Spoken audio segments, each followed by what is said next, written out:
The Auburn Tigers are in a prime spot to land a top 5 class, but don't take my word for it.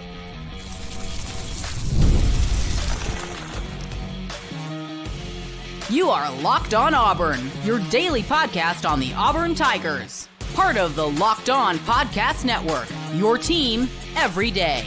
Yes, welcome on into Locked On Auburn, your daily Auburn Tigers podcast. I'm your host, Zac Blackerby, and thank you so much for making Locked On Auburn your first or second listen every single day. This is a bonus edition of the show. Happy Monday, everyone. I hopped on the portal. That is our new show here at Locked On. Multiple shows every day. It's more than daily. It's like 2 times a day. Brian Smith, regular guest on this show, is leading the charge there. It's your daily show on national recruiting as well as portal and NIL. It's a ton of fun. I hopped on his show. He thinks Auburn's going to have a top 5 class. Here is that episode. We're going to talk Auburn today, all things Auburn today, because they just had a top 5 class, and the way they're starting, the way they have official visits lined up, I think they're going to have another one. And for everybody to understand why, their NIL is incredible. Their coaching staff does a great job of getting out on the trail, and they've had really good junior days. And to help me to explain all that, Mr. Zac Blackerby, there he is, of Locked On Auburn, the host. How are you doing today, Mr. Zac? Oh, I'm good. And yeah, excited to kind of turn our focus from the portal window that's behind us and now to this 2026 class where Auburn currently has the number 4th ranked class in the 2026. And look, they're pursuing some dudes. Brian, you sent me some video over the weekend. Like they're looking to add. They're still hungry on the recruiting trail.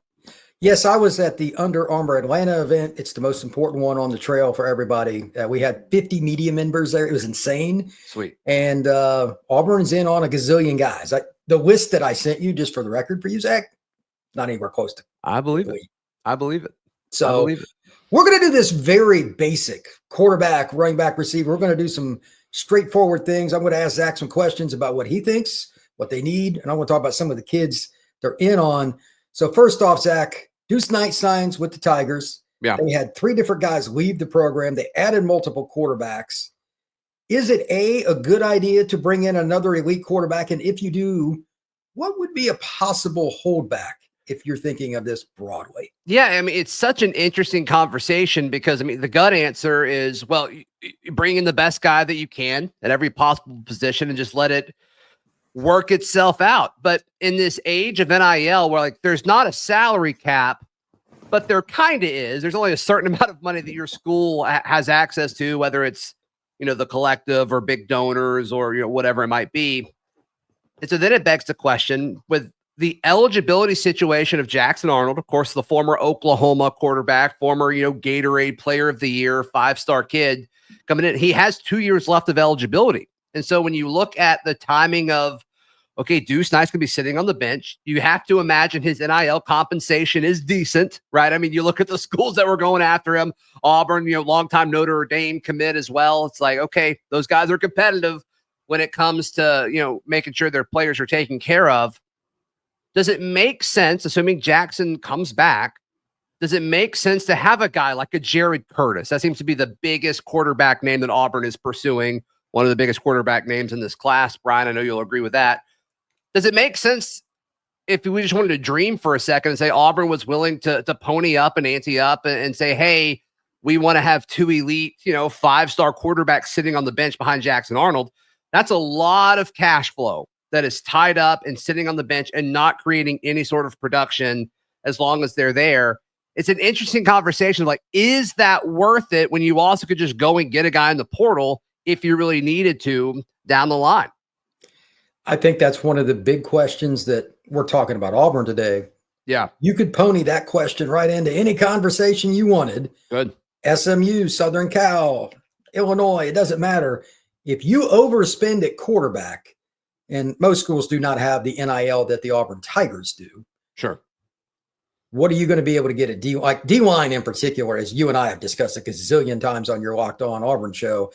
That is overpay city because there aren't enough of them. And I'm being extremely kind. So even if you could, and Auburn's, again, their NIL is crazy, but they need D linemen more than they do quarterback, which is a weird thing after what's been going on the last few years.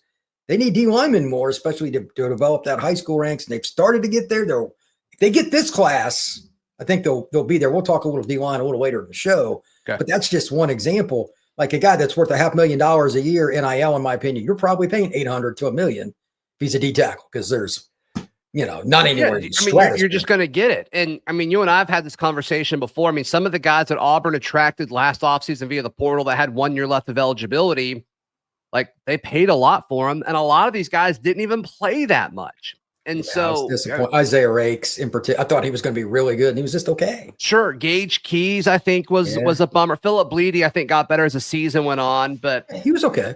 Trill Carter, I mean, a guy that was coming from Texas, you're like, man, this guy could do something. It just didn't really pan out. And I mean, those guys were paid. Those guys were paid good. That's why it is very complex. So for the record, Jared Curtis is going to take an OB to Auburn. Who's the competition? Well, these are prominent programs. You've probably heard of them. Oregon, South Carolina. Yeah. There's a school in Athens, Georgia. What is that school, Zach? What's the name of that institution? That is the Georgia Bulldogs, where he was once committed. Right. So the NIL for him, not only is Jared arguably the best quarterback in the country, the competition, like South Carolina's NIL is gross. Oregon's got the most incredible booster in the history of booster. He owns Nike. It's kind of important if you have Phil Knight. So that's going to be rough, but they're also in on Keyshawn Henderson, a kid I know well out of Texas, who is a freak athlete. Mm-hmm. But like everybody's trying to flip him from Houston. LSU's involved, Georgia's involved, Florida's involved, Florida State's involved.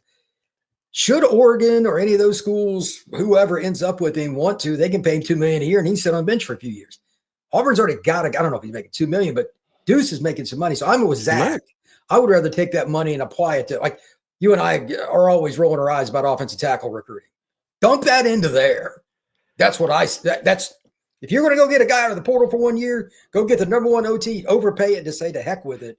Because I think the way you have to have the discussion about compensation, this isn't like the NFL or the NBA where it's like, okay, we're going to pay a guy for 3 years or whatever, because then you can project, okay, year 2, he's actually worth it. Year 3, he's certainly worth it. Year 1, we got to see how he fits into the system.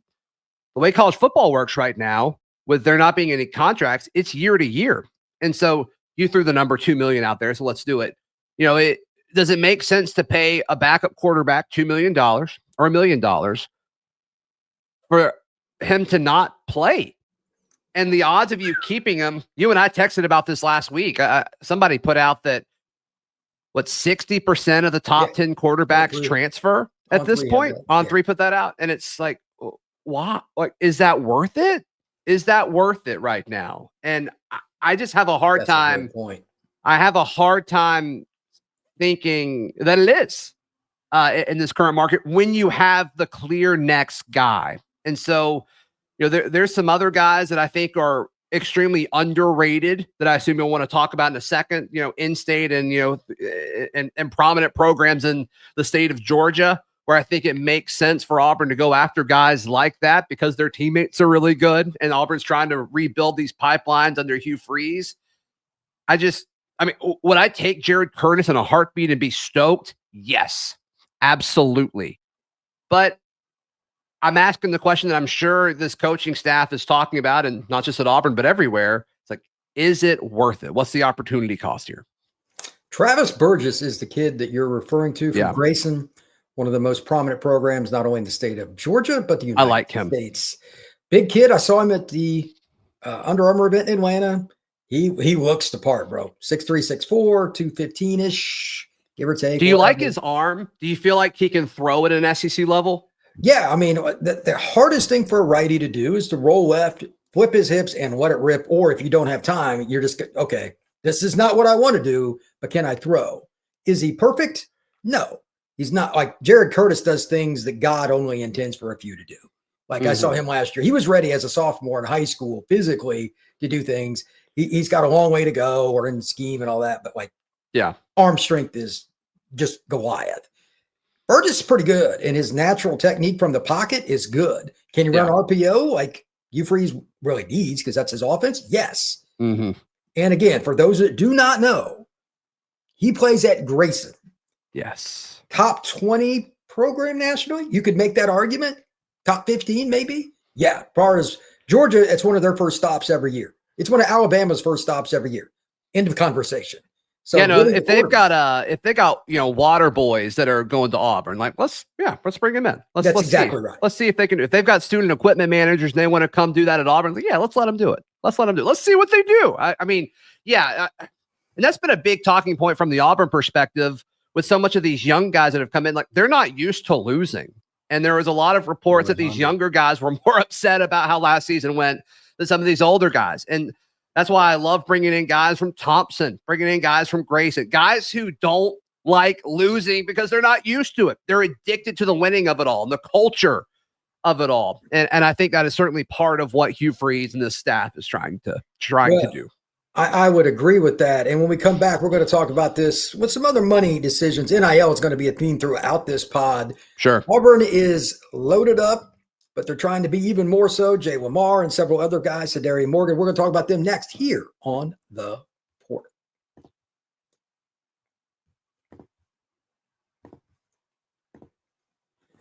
Our friends over at FanDuel. When the game tips off, the NBA action is just getting started, and there's no better place to get in on the action than FanDuel, America's #1 sportsbook. With FanDuel, you can place live bets throughout the game, even if you miss the opening tip-off or want to get back and bet on a fourth quarter comeback, you can stay in on the action. I love using FanDuel's live betting feature because it helps every moment of the game be more exciting. Whether I'm backing my team or just trying to go with somebody that I'm watching on TV and want to get out of the action, I can do it with FanDuel. Plus, the app is easy to use. And when you win, you get paid instantly. Right now, FanDuel customers can get $150 in bonus bets if your first $5 bet wins. Visit FanDuel.com to join today. That's FanDuel.com for your shot at $150 in bonus bets. Make every moment more with FanDuel, official sportsbook partner of the NBA. Zac Blackerby joining me from Locked on Auburn to talk all things Tigers. Let's switch from quarterback to the skill positions, who the quarterbacks get the ball to.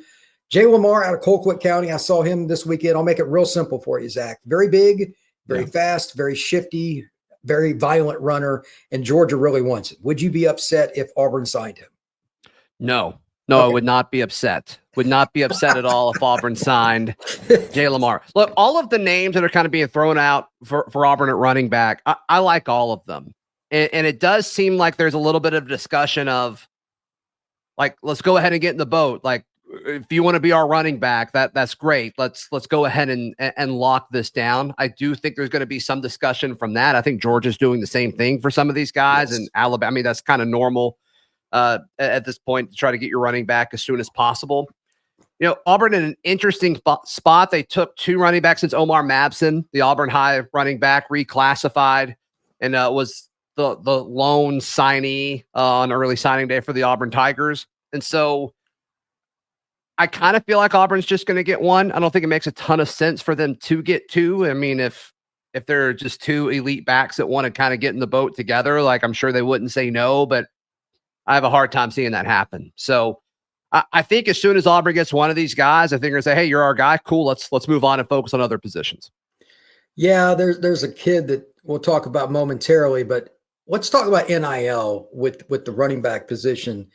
Just if you were the manager of Auburn, which I'm sure you would love it. If they called you, you would probably drop your locked on spine. You'd go work at Auburn. I have a feeling that's what you would do. Oh my goodness.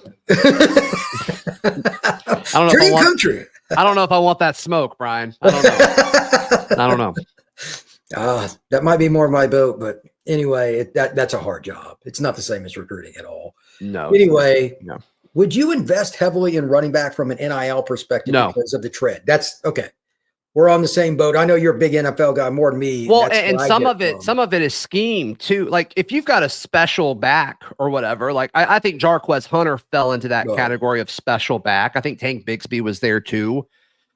But I don't know if Auburn has like a special back on the roster. I think Alvin and Omar both have a shot at it. I think Jeremiah Cobb and Damari Austin have a shot at it. But based on what we've seen so far, we haven't seen that yet. And I won't leave Darrell Robinson, the transfer from UConn, out either. I think they've all got a shot, but we just haven't seen it. But also, I think the scheme matters. And I think we all agree that last year, Hugh Freeze didn't use Jarquez Hunter enough. And if you're not going to use Jarquez Hunter enough, I mean, how are you how are any of these guys going to be super stoked about what their role is? I just think the percentage of influence or impact that a running back has on the offense in this system is kind of small. Like I don't think you should invest a ton of NIL compensation into running back for Hugh Freeze right now. I agree. The only other thing with that is Xavier Kroll is a guy that plays down at Jackson High School in Mobile. He reclassed from 27 to 26. He's another kid that's really elite. He might have been the best running back in 27. He was in that discussion. Because he's an in-state kid and you is really, really trying to keep kids home. And Mobile is the one spot, or as a bigger city in this state where Auburn's usually had at least a little bit of an edge over Alabama historically. Yeah. I wonder if they would take him, especially if it was later, if he decided later and they already had a back. Yeah. They'd have a hard time turning that down. Brian, I had a conversation with somebody either last week or 2 weeks ago. Internally last year, there was a big conversation about locking down the top 10 in the state. That was a big talking point. I think they got 8 of them. I think Offord and Grady obviously went elsewhere. I think they locked down the other 8. This year, this cycle, there seems to be a conversation about locking down the top 12 players in the state. And I think a lot of that is because, I mean, the state is, I mean, it's always good, but it seems even deeper than normal. I mean, there's more top 100 players in the state than there have been in a recent memory. You would be able to speak to that more than me, but sounds like there's a lot of talk about locking down the top 12. I haven't memorized the top 12 rankings yet. I assume he's there or dang close to being a top 12 player in the state. You can correct me if I'm wrong on that, but so yeah, I do think they would take him. Sure. That's kind of where I'm at. And on that point, it's so funny because you and I had some rather unfortunate conversations on Locked On Auburn last year about the passing game. The receivers were young. Yeah. Well, you probably had that conversation almost every day on your show, but that's another story. Yeah. But now they have a good class. They've got another class coming in behind them. They're rolling now, and they're off to a banger start in 26. They got 2 players committed already that I like a lot. Devin Carter can fly, and Denarius Gray.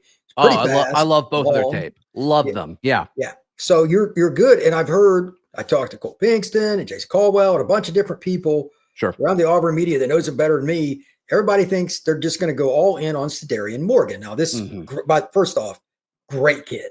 He's the guy you want in your program. He's a yes sir, no sir. He's not arrogant. And he's the guy who walks out on the field. You say, I'll take that. He's 6'4", 208 pounds and yoked. So those are good traits.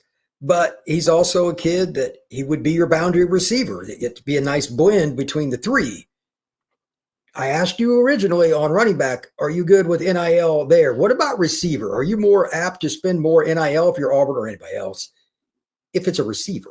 Yeah, especially if it's a boundary guy. 100%. 100%. I mean, that's where the money's going in the NFL for a reason. It's what all the analytics say, especially if you're going to have the type of passing game that Hugh Freeze wants to. And I also think you need those type of options to make possibly attracting a quarterback maybe a little bit more cost effective. So not only are you paying for the receiver, but I also think you're making life better for your quarterback, which makes that more of an attractive landing spot for sure. So yeah, I mean, I think CD Morgan is phenomenal. And if you pair him with Denarius Gray and Devin Carter, it's like you're probably in a situation where you have one of the best wide receiver classes in the class of 2026. And then you look at, who Auburn's bringing in for an official visit, and that is Tristan Keys, who some people see him as, the number 1 receiver. You agree? Yeah, the number 1 receiver in this class. He's announced officials for 6 schools. Auburn is one of them. Miami, LSU, Bama, Tennessee, and A&M. Like those are the folks that recruit well. Like, so you're in it. You're in it for sure. So yeah, I imagine Auburn's receiver class to be elite when it's all said and done. I do too. It'll be interesting because if Morgan wants to come, let's say he committed in May. Well, I mean, you're obviously going to take him. Yeah. There's 0% chance. Tristan's another great kid. If Tristan wanted to come, well, it is what it is. If somebody on the roster wants to leave. Yeah, it's like you can't tell either of them no. And I don't think you could say no to the guys that are currently committed either. They're so good.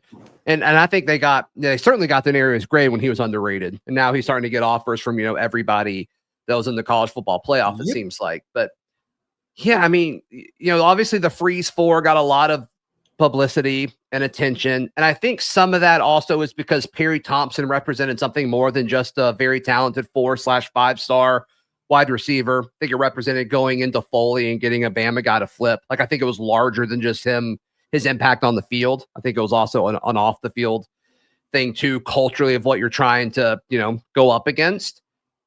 But I mean, a room, you would lose Horatio Fields and Eric Singleton after the season. You won't, Eric Singleton could come back. We'll see. For the sake of the conversation, let's say that he does.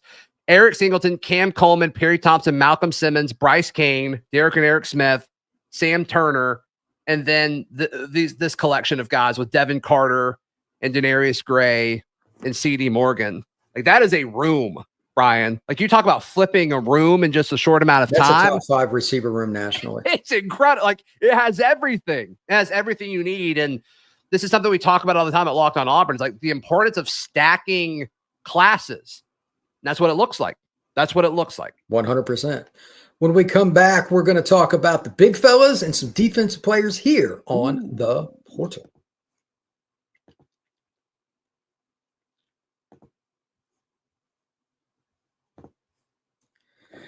All right, Zach, there is a lot of discussion about the fact that Auburn finally, at least between you and I, got an elite tackle this past class. Had to go to Oklahoma to get it. But I know that you're all in. If I tell you that they're recruiting a really good tackle, you always say the same thing. Want. Yeah, you'll send me a text. Yes, please. That's right. Emmanuel Ianacho is a kid that was on campus recently. I've seen him at the Under Armour game. He's a small guy. He's 6'6", 352. It's amazing how big some of these young men are. But like lean 352. That's what I mean. He carries it so well. I know. And he's a really intelligent guy. Like, he's advanced academic. Like, he's off a computer screen for what you want. He's out of the Baltimore area, which is a theme within Auburn's recruiting on a whole other level. But if they could get him, or there's this kid, JV Shabazz, who I'm just learning about out of North Carolina, 6'7" kid they're in on. Do they need to spend come hell, come high water to get at least one elite tackle, to your point from the last part of the show, to stack classes? Or would you not be as concerned about it because they just got a really good tackle in the last? Where do you stand on that? Yeah, you pay tackles whatever they ask for. I think the shortcomings for Auburn football, I mean, since the beginning of the Gus Malzahn era, has been offensive tackle. They've been able to recruit every other position pretty consistently. Now, did some of those positions pan out or whatever, like wide receiver? I don't know, but to say like Auburn wasn't recruiting those receivers, I think is silly. I mean, a lot of those guys were 4-stars, but I just think you have so much to offer offensive tackles right now outside of NIL. I mean, Auburn is about to lose like pretty much their entire offensive line after the season. Oh, and I think, Dylan Wade will be gone. Jeremiah Wright will be gone. Tate Johnson, Mason Murphy, Connor Liu, Xavier Chaplin. Like, yeah, I mean, you're losing your guys. You think Connor will turn pro after this next season? I'd be a little surprised. He's the one underclassman. He's so good. Yeah. I mean, he's an NFL player. Yeah. I don't doubt that at all. He was the number one center coming out, and Auburn flipped him from the University of Miami. And I know Alex Mirabal, he's a great O-line coach. And when he wanted him at Miami, that's all I needed. And I watched his film, and I was really sold. But does Auburn need to get 4 O-linemen in this class? Are they finally going to get to the point, you think, where you and I aren't discussing on Locked On Auburn? Okay, Auburn needs 3 O-linemen in the portal after this 2025 season, or are they still at least one class away from that? I think they're one class away from that, because the class 2 cycles ago where they got Faber Edwin and DeAndre Carter, I like both of those players, but there weren't a whole lot of offensive tackles in the Southeast in that class that weren't like locked up and, set up, early on. So I don't think that they couldn't get 2 bookend offensive linemen in that class. So I do think they're a class or 2 away from having to get guys in the portal. And I don't know if you're ever going to be fully out of that. I don't know. We'll have to see. And like, player retention is going to be important. I think what you do on the field is going to matter for that for sure. But I do think they're going to have their options. Like, I like Seth Wilfred, the former JUCO guy, and I guess he got more eligibility this offseason now, which is exciting. I like Tyler Johnson as well. And so, like, worst case scenario, those are your tackles for 2026. Like, that's fine. That's fine. Let them compete with Favor Edwin and Broderick Scholl, a guy who you and I both like a ton. But I do think you still go to the portal and probably get either depth or competition there. Well, tackle is hard to come by. So if you can get a piece that can compete on your roster, I agree with that. You go get it. Now for the spot that you and I were iffy about last spring, and we were right to be iffy about it as the season played out, and that's D-line. The good news for Auburn, they just had a good D-line class, putting it extremely mildly. It's top 10 nationally, top 4. I don't know where you want to rank it. I would put it in the top 4. But Ernest Rankins is the top guy on their board from what I heard. He's out of Georgia, 6'6" kid. They've got him lined up for a visit. Trenton Henderson, who I think is the best upside guy in the state of Florida, pass rusher out of Pensacola Catholic. He's lined up a visit. Bryce Perry Wright, I saw him yesterday at Under Armour. He is absolutely a guy they got coming in for a visit. I mean, they got all these guys. How many D linemen do they need in this class? And we both know this is an NIL. If you don't know this is an NIL spot, you don't follow recruiting. Like, D-line is the kingpin there. I mean, I not counting edge and ends, like, I would like 4. That's what they got last time on the interior D-line. I would like them to get 4 again. That's a lot. It would be hard. Zach is a greedy guy. Let's just call it what it is. But I understand. Well, they did it last year. And then some of it depends on what they do in the spring portal window this year, too, because they're going to need to sign a few guys. And do they sign guys with 1 year left of eligibility, which is kind of the theme of what they've done so far? Right. Or do they get guys with 2 or 3 years left of eligibility? I do think that factors into this. But if you get guys with 1 year left, like, I do think you need 3 or 4, Brian. It's unfortunate, but if you miss at D-line in the Southeastern Conference, what happens when you're not good at D-tackle in the Southeastern Conference, Zach? You lose football games. This is true. And we watched it from close hand last year. I was on the field watching that. How many times, like, I'd be standing next to Jason Caldwell taking photos on the sidelines, and he'd be like, we can't get a pass rush. We can't get a pass rush. And they had 2 pretty good edge rushers. They would key on them and chip them because the interior guys weren't getting anything done. It's just true. Yeah, and then it's like, what are they about to do this year? Like, Malik Blockton, we assume is going to take that step forward from that freshman to sophomore year. And I thought he was exceptional. It's just he's a true freshman. You can't put it all on him. But they've dressed up the edge position. They've dressed it up a ton. I think it's a strength on this roster. I think Kieran Crawford is going to be really good. I think Chris Murray, the transfer from Sam Houston State, is going to be good. Obviously, Keldrick Falk has a chance to be a superstar. You're the face of your program. You took him to media days last year. I mean, clearly that shows what the staff in this program thinks of Keldrick. Amaris Williams, like, he entered the portal and left, but, like, for some reason, rankings aren't counting him as a transfer portal win, even though he entered the portal that Auburn got him to come back, but whatever.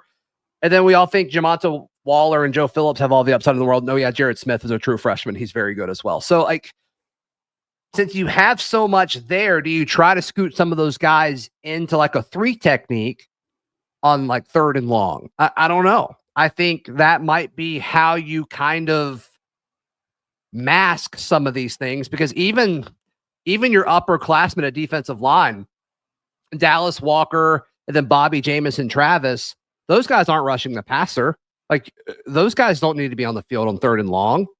And so how they use all that, I think, is going to be kind of a fun thing to see. How do they attack opposing quarterbacks?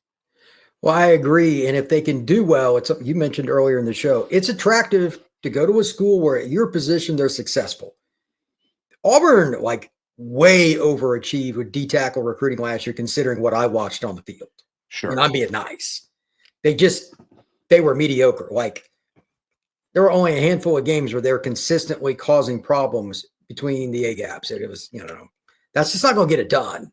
And that's why you didn't go and do anything last season. They were terrible. Well, it's going to be a totally different room, Brian. Malik Blockton and Bobby Jamison Travis are the only interior defensive linemen that were on the team last year. I wonder, I went back and forth on this. You brought it up.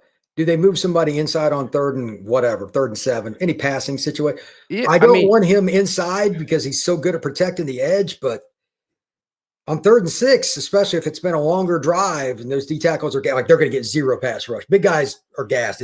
They're worthless. They might have to do some of that. And one of these younger guys, Jared Smith is an example. He's an accomplished pass rusher for a high school kid going into the collegiate level. Sure. I think he's going to play.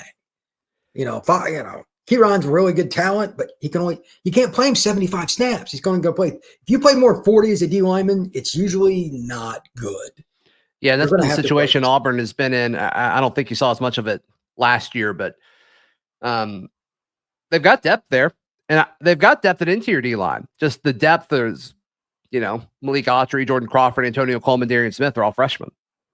Yeah, that's a rough way to go. So I think they need at least 2 really good D tackles. And I mean, I know you're 4. I think this year would be really hard. The NIL they'd have to spend because of the depth chart being better. It would be gross, but you're going to overspend D tackle, other than maybe quarterback. And again, those kids transfer anyway, so I'm a little off on that.